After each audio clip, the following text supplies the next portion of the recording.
Comment dominer la peur de la critique? Salut, moi c'est Amand Tiba, coach et fondateur du cabinet Amand, une entreprise de coaching et de formation en développement personnel, en entrepreneuriat et en bien-être. Dans ces trois domaines, mon métier est d'aider les gens à vivre la vie qu'ils désirent vivre. Une passion que je partage sur cette chaîne afin de t'aider toi aussi à créer toi-même la vie que tu désires vivre. Si tu viens d'arriver sur cette chaîne et que tu t'es pas encore abonné, alors je t'invite à t'abonner à la chaîne et à surtout activer la cloche de notification pour ne pas rater les prochaines vidéos que je vais publier sur cette chaîne. Si tu es cette personne-là qui n'a pas peur de la critique ou qui a déjà réussi à trouver des astuces pour dominer ta peur de la critique, alors bravo et je t'encourage à continuer dans ce sens-là. Mais si tu es de celles et ceux qui sont de temps en temps dominés par la peur de la critique, de celles et ceux qui sont limités et bloqués par la peur de la critique et qui par conséquent n'arrivent pas à passer à l'action pour agir et obtenir les résultats qu'ils désirent obtenir, suis cette vidéo jusqu'à la fin parce que dans cette vidéo, je vais te partager 4 clés qui vont te permettre de dominer efficacement ta peur de la critique et par conséquent de passer à l'action et d'obtenir les résultats que tu veux obtenir dans ta vie, de passer à l'action et de réaliser ton rêve et par conséquent de vivre la vie que tu désires vivre. La première de ces 4 clés que tu dois normalement adopter, ou la première de ces 4 clés que tu dois utiliser pour dominer ta peur de la critique est celle qui consiste pour toi ici à t'accorder à toi-même le droit à l'erreur. Parce que tu possèdes un droit naturel à l'erreur, du fait de ta nature humaine, du fait de ta nature imparfaite. Parce que tu es un être humain, et en tant qu'être humain, tu es imparfait. Et étant imparfait, tu ne peux pas tout réussir parfaitement. Cela veut dire que dans ta nature même d'être humain, tu es appelé naturellement à faire des erreurs. Et donc, il faut que tu t'accordes ce droit à l'erreur et que tu acceptes tes erreurs comme étant quelque chose qui fait partie de ta vie, comme étant quelque chose qui est normal, comme étant quelque chose qui est normal, comme étant quelque chose qui est naturel. Ou si tu arrives à t'accorder à toi-même un droit à l'erreur, et que tu acceptes tes erreurs comme étant quelque chose qui fait partie de ta vie, quelque chose qui fait partie de ta vie, qui est tout à fait normal parce que c'est naturel, tu vas en ce moment commencer à accepter également la critique comme étant quelque chose de normal. Parce que l'erreur suscite toujours et nécessairement de la critique. Et tant que tu feras des erreurs, ou tant que tu es appelé à faire des erreurs, tu es donc appelé à être critiqué. Et si tu considères et tu acceptes que l'erreur est quelque chose qui fait partie de ta vie, que l'erreur est quelque chose de normal, que l'erreur est quelque chose de naturel, alors tu vas finir par accepter le fait d'être critiqué comme étant quelque chose de normal. Parce qu'en tant qu'être humain, étant appelé à faire des erreurs, tu es donc appelé naturellement à être critiqué, tu es donc naturellement appelé à subir la critique, à être critiqué. Et donc la critique ici, c'est aussi quelque chose qui fait partie de ta vie, c'est quelque chose qui est tout à fait naturel et normal.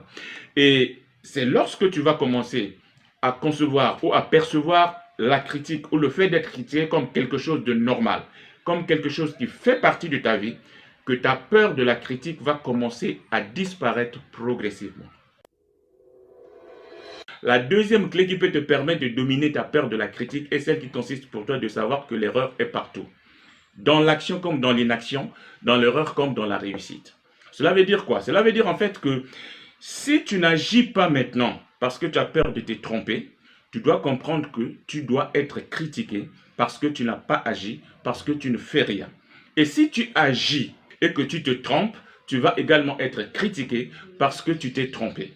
D'autre part, si tu agis et que tu réussis, tu vas également être critiqué parce que tu as réussi. Donc, que tu réussisses ou non, tu vas être critiqué. Que tu agisses ou non, tu vas être critiqué. C'est donc à toi de choisir la raison pour laquelle tu dois être critiqué ou la raison pour laquelle tu veux être critiqué. Tu ne vas rien faire qui ne va pas être critiqué. La critique, elle est là. C'est donc à toi de choisir la raison pour laquelle tu veux être critiqué. Est-ce que tu veux être critiqué parce que tu n'as pas agi, parce que tu n'as rien fait? Ou alors tu veux être critiqué parce que tu as agi et que tu t'es trompé, ou parce que tu as agi et que tu as réussi? Moi, personnellement, je préfère être critiqué parce que j'ai agi. Je préfère être critiqué parce que j'ai agi et que je me suis trompé, ou parce que j'ai agi et que j'ai réussi. Parce que lorsque tu as agi et que tu t'es trompé, tu bénéficies au moins quelque chose. Ce que tu bénéficies, c'est quoi? C'est l'expérience de l'erreur qui, elle, t'apporte avec elle une leçon qui, une fois comprise, te permet d'accéder à un niveau supérieur.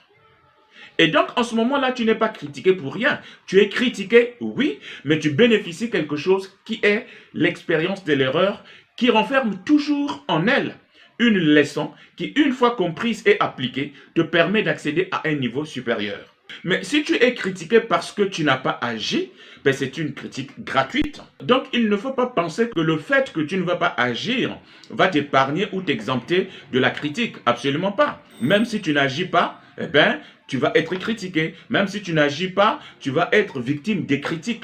La critique va toujours être là parce que la critique est quelque chose, comme je venais de te le dire, qui fait partie de ta vie. La critique est quelque chose de naturel. La critique est quelque chose qui est naturellement attaché à ta vie. La troisième clé qui peut te permettre de dominer ta peur de la critique est celle qui consiste pour toi à prendre conscience d'une vérité qui est la vérité suivante. La peur de la critique ou la critique n'a aucun pouvoir sur ta réussite et sur toi. Parce que la critique n'interdit pas ta réussite. La critique n'a pas cette capacité-là d'interdire ta réussite. La critique, quel que soit son degré ou quelle que soit sa forme, n'a pas cette capacité-là d'interdire ta réussite et par conséquent d'empêcher ta réussite. Le seul et unique pouvoir que la critique a sur ta réussite ou sur toi-même, c'est celui que tu lui donnes, mais pourtant qu'elle ne mérite pas ou qu'elle n'a pas. Donc, après que tu aies pris conscience de cette vérité, ce que tu dois faire, c'est d'arrêter de donner à la critique ce pouvoir qu'elle n'a pourtant pas.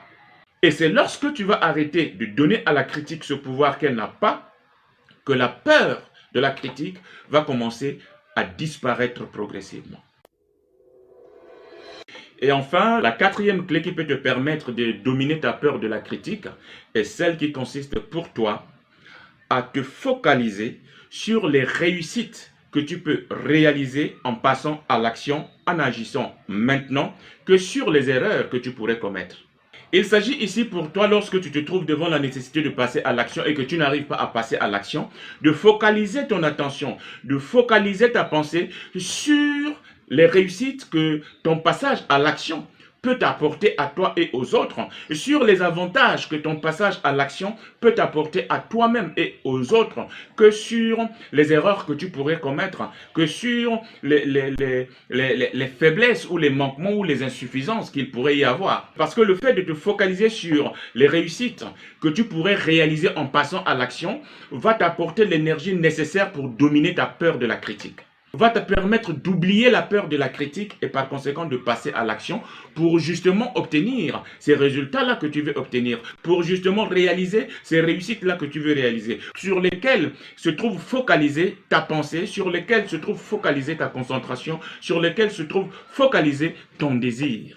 Voilà donc les 4 clés que je tenais à partager avec toi pour te permettre de dominer la peur de la critique. Et si cette vidéo t'a plu, je t'invite à la partager, à la fois pour permettre aux autres de profiter de ce contenu, mais aussi pour participer toi-même aussi au développement de notre communauté. Encore une fois, si tu viens d'arriver et que tu t'es pas encore abonné à la chaîne, alors je t'invite à t'abonner à la chaîne et à surtout activer la cloche de notification afin que tu ne puisses pas manquer les prochaines vidéos que je vais publier sur cette chaîne. Parce que l'une d'elles peut être celle que tu as le plus besoin en ce moment, ou l'une d'elles peut être celle qui va t'apporter le déclic dont tu as besoin pour opérer les changements que tu veux opérer et que tu n'arrives pas à opérer seul.